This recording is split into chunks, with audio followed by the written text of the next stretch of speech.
Hey everyone, here's what comes with your S300 electronic version of the Turbonator VGT for your 6.7 Cummins. So first thing you're going to notice is this isn't your stock style whole set turbo. This is a BorgWarner S300-based turbo style with our DPS T4i turbine housing. It bolts right onto your factory exhaust manifold.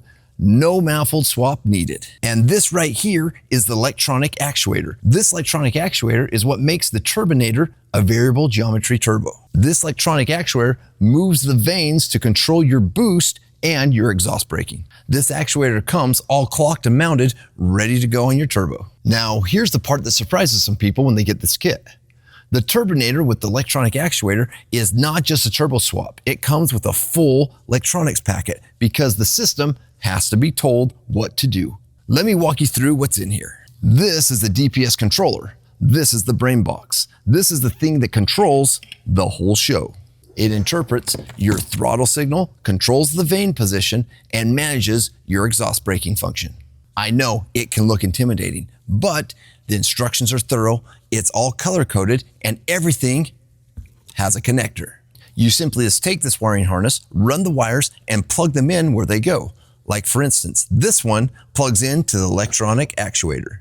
This one goes into the OEM wiring harness. This one plugs into the speed sensor. You run these two lines to the battery for power. The kit provides boost and exhaust sensors that these two plug into. You run this one into the firewall into the cab. This one is your starting position dial.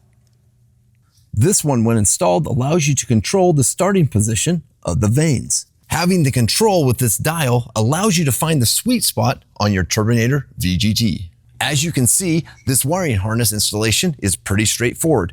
Everything just plugs in where it goes. If you opt for the mechanical version, the actuator is going to look like this instead of like the electronic version. It still runs great, but you won't have exhaust braking, and with the mechanical, you won't get any of the control box or the wiring harness. So this is everything you can expect to get with the electronic S300 Turbonator VGT kit.